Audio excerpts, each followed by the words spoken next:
Hey guys, it's me.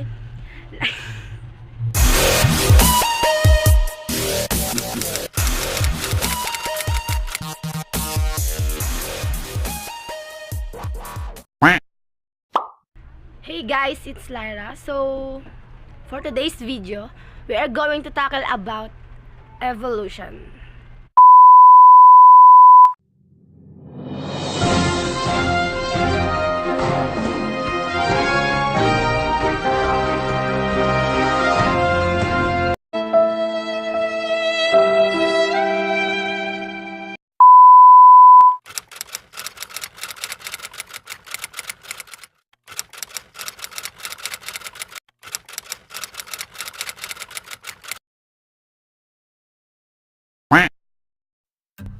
Naniniwala ba kayo na tayo daw mga tao ay galing sa unggoy? No! God, please, no! No! Alam kong iba sa inyo ay hindi agree, pero panoorin natin tong video na to.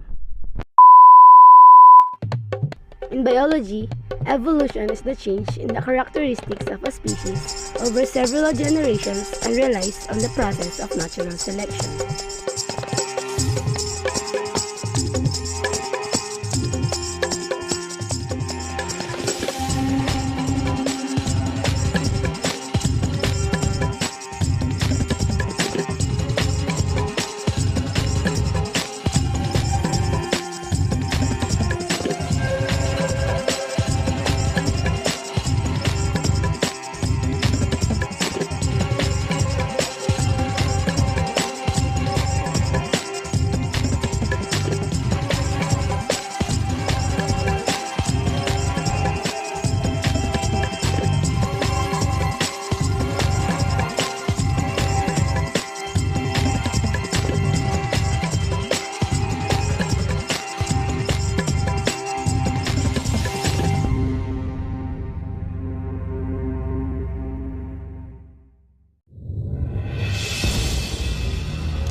So narito po ang ibang mga tao na nagbigay ng kanilang mga opinion ukol sa evolution.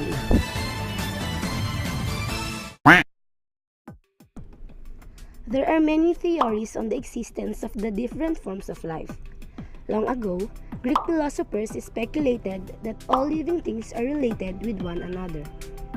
Aristotle thought of the ladder of life, that organisms evolve from a simple form to complicated. During the 18th century, opponents to this belief led to the theory of creationism or the fixity of species. This theory explains that all forms of life in its present form remain unchanged from the beginning that it was created. George Cuvier, a vertebrate zoologist and paleontologist, later proposed the theory of catastrophism. He believed in the idea that after great and violent natural calamities, such as flood and earthquake, living things die and become extinct, that God created new life forms. James Newton and Charles Lyell opposed the theory of catastrophism and suggested the theory of uniformitarianism, wherein natural forces cause gradual geological changes that are shaping the earth.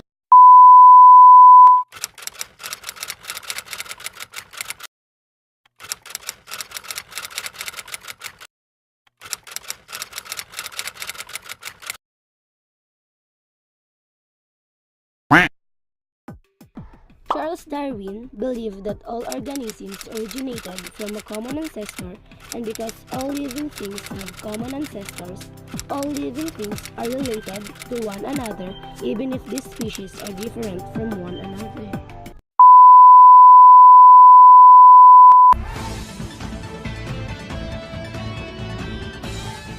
At narito po ang ilang mga ebidensya na nagpapatunay na tayong mga tao ay may pagkakatulad sa ibang mga species. There are 5 pieces of evidence that prove evolution. Fossil layers are those formed in the sedimentary rock. The sedimentary rock also contains sediments coming from once living thing organism like fossils. Fossils are once living organisms that have turned into rock, but the shape and form of the organism can still be observed. In these travels, Darwin noticed that fossilized plants and animals from the deeper sedimentary rock do not look like the living things around today, but as he goes up the sedimentary rock, more similarities are seen. This led him to the conclusion that living things gradually change over time, and as they change, they become complicated. Today, scientists have a way of dating back fossils and how long ago those fossils have existed.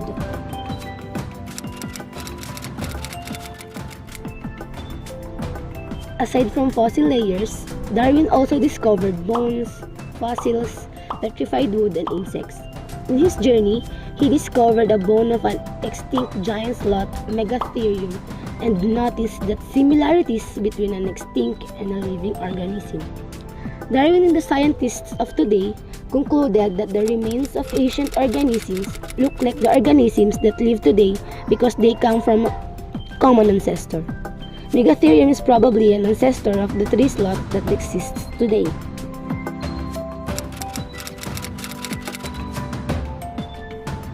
The evidence of evolution explains that organisms are related and descended from common ancestors.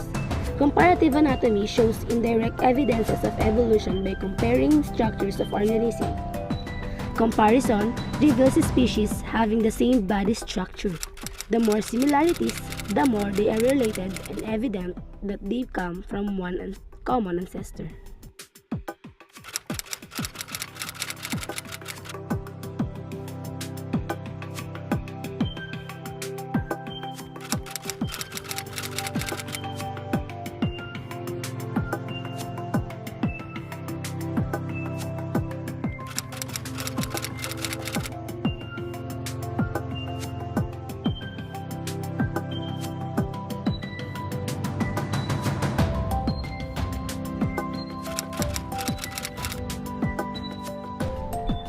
Physical features and behavior are easy to see when observing relationships of two organisms that evolved from a common ancestor.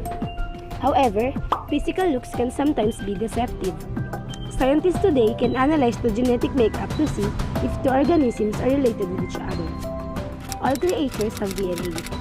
Scientists study and compare DNA, which contains the hereditary information about the organism. The more similar the DNA, the more evidence that these organisms are closely related.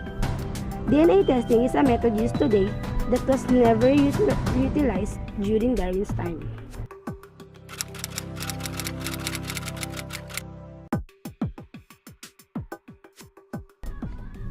An embryo is an unborn or unhatched animals or human being. Embryos of birds, mammals, reptiles, and fish are very similar and they are hard to identify. There is a trait in the embryo in one type of organism that is manifested in the embryo of another type of organism.